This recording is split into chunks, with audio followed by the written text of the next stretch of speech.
Welcome to the Explainer. If you keep a saltwater aquarium, you probably already know that exact feeling of dread when something just seems off with your fish. Well, today we are diving right into demystifying marine itch, specifically Cryptocaryon, and creating a clear, calm action plan to save your fish. We're going to break down exactly what this parasite is, how it operates, and how you can actually outsmart it. Here's what we are covering today: the hidden marine enemy, spotting the early symptoms, interrupting the life cycle, the quarantine versus display tank debate, and finally, supportive care and emergencies. All right, Section 1, the hidden marine enemy. Let's meet our villain for the day, Cryptocaryon irritans. It's one of the absolute most frequent parasitic diseases you're going to encounter in a saltwater aquarium. But here is the absolutely crucial detail about its life cycle. It actually leaves the fish entirely to persist and multiply right there in your tank's environment. It is a highly opportunistic environmental parasite. And honestly, this is our core conflict. You aren't just treating those visible white spots on a fish, you are fighting an invisible infestation in the water, the rocks, and the sand. It's like your sandbed is a microscopic parasite bunker. When you finally see those spots, you're looking at just a tiny fraction of the actual problem. So, a successful treatment absolutely requires a plan that accounts for the parasite's full life cycle, not just the symptoms swimming around right in front of you. Moving on to Section 2, spotting the early symptoms.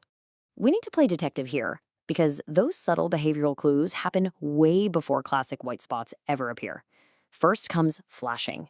That's when your fish start aggressively rubbing or scratching against the rocks or the sandbed, clearly irritated. They might also start hiding more or just suddenly lose their appetite.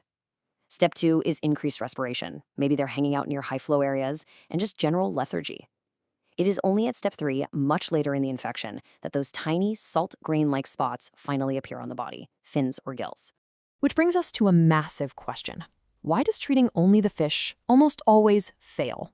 Well, because if you only focus on the fish, you're completely ignoring that unseen army multiplying down in your sand and rocks. Meaning, the literal second you stop treating the fish, the environmental parasites are just waiting in the wings, ready to jump back on and reattach. So let's talk strategy in Section 3, interrupting the life cycle. This is where our whole perspective has to shift. Your ultimate goal isn't just killing spots on contact. It's about tactically interrupting a biological cycle. Real outbreaks only clear up when aquarists combined interventions directed at the fish with overall tank management. You basically have to ensure that those parasites currently resting in your tank's environment simply cannot complete their cycle to reattach to your livestock. You gotta break the chain.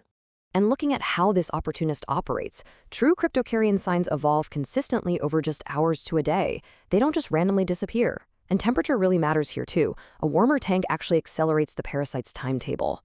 Now, some aquarists deliberately raise the temperature, within safe limits of course, to speed up this cycle so the parasite gets exposed and cleared out sooner. But be super careful with that, because not all marine animals can tolerate those faster metabolic changes. And as we just covered, days later, a nasty relapse is virtually guaranteed if you ignore those environmental stages. All right, Section 4, quarantine versus display tank. For your actual tactical execution, you basically have two paths. On one hand, a dedicated quarantine tank treatment is highly preferred. It gives you much cleaner control in a totally separate, manageable environment. On the flip side, trying to execute a display tank plan is incredibly complex. A lot of these medications are extremely toxic to certain invertebrates or your sensitive biological filtration. Making sure everything is compatible is just infinitely harder when you're treating an entire established reef ecosystem. If you take away literally one strategy today, let it be this: the fallow period. By moving your fish to a quarantine tank, your main display is left entirely without hosts. This literally starves the parasites out. Without a fish to feed on, they are done for. While the specific duration can vary a bit, the underlying principle is absolute magic. If no fish are present, that reinfection cycle is completely 100% broken. And finally, Section 5, supportive care and emergencies. Look, while the medications are doing the heavy lifting, your fish desperately need supportive care to improve their survival rates. Think of this as your triage checklist. Keep your water quality, specifically your ammonia, nitrite, and nitrate, strictly under control. Maintain really strong oxygenation. Offer small, consistent feedings, because fish that continue to eat recover so much better. And most importantly, avoid any major changes. Aggressive handling, frequent tank transfers, or chasing them with a net right now is only going to spike their stress at the exact moment they need total stability. Now, there is a strict threshold for an emergency here. If you notice heavy breathing, visible irritation right on the gill areas, rapid deterioration, or if a fish completely stops eating, you have to treat that as urgent. At this point, the situation has rapidly escalated and secondary bacterial infections might be taking hold. Do not wait around. You should strongly consider consulting a marine veterinarian to get species-specific guidance immediately. Ultimately, guys, prevention is just a million times easier than a rescue mission. Your absolute best defense for the future is having strict quarantine protocols for all new arrivals, combined with closely monitoring for those early behavioral changes, and maintaining incredibly stable tank conditions. So I want you to think about your next aquarium addition for a second.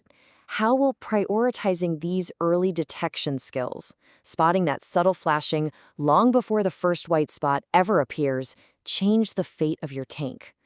Thanks so much for hanging out with me on The Explainer today, and happy reefing.